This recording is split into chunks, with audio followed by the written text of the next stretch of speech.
Une fois par an, l'IUT de Vannes héberge la journée du numérique organisée par le club du printemps d'entreprise de Vannes.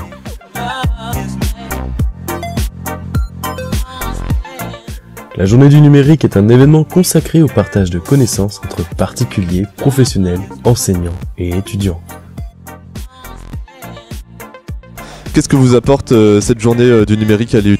Ce que j'attends de cette journée, c'est vraiment en ce qui me concerne en tant qu'entrepreneur, c'est la relation entre les étudiants, les écoles et les entreprises.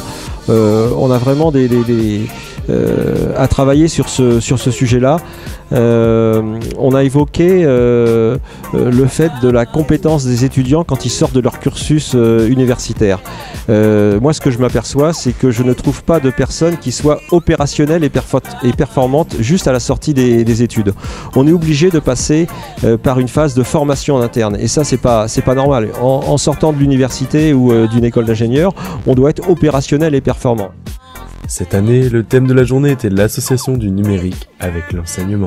Ce printemps du numérique, moi j'ai bien entendu les objectifs qui lui étaient désignés, les étudiants qui ont organisé, les enseignants, les équipes pédagogiques qui sont derrière, mais également le monde économique qui a pris à bras le corps un sujet qui est éminemment important. Le Conseil national du numérique, c'est une structure interministérielle au niveau de l'État qui réfléchit à la manière de faire évoluer les politiques publiques dans tous les secteurs avec l'arrivée et depuis l'arrivée du numérique.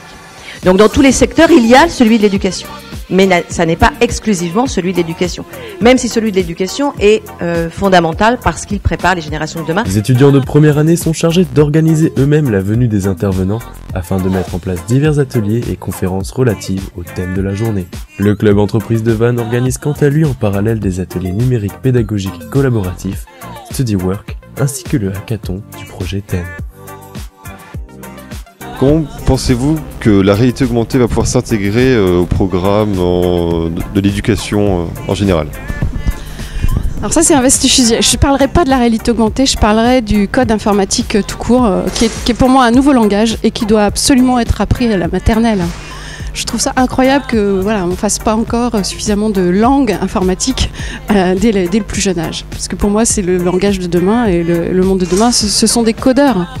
Donc, et on a un problème d'ailleurs là-dessus sur le genre, puisque les codeurs sont essentiellement des hommes et les utilisateurs des codes, notamment des réseaux sociaux comme Facebook, ce sont plutôt des femmes.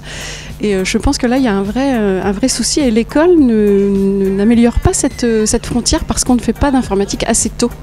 Et du coup, le côté fille, à 18-20 ans, c'est beaucoup plus sur les services, l'humain, le médecin, etc. Et les hommes sont beaucoup plus dans le côté informatique, justement. Qui d'entre vous a déjà utilisé des mots? C'est extraordinaire. Ça, on voit ce que beaucoup d'entre vous avez vécu pendant toute votre scolarité. On a une assemblée. Ceux qui attendent d'être gavés. On a un expert, le sachant qui est là. Et on a une distance plus ou moins grande avec un tableau qui est là. Et quelque part, c'est ce qui est en train de se faire. Il y a vous, il y a moi. Malgré les siècles, ça n'a pas beaucoup évolué. C'est pourtant ce mode-là d'enseignement qui ne peut plus fonctionner.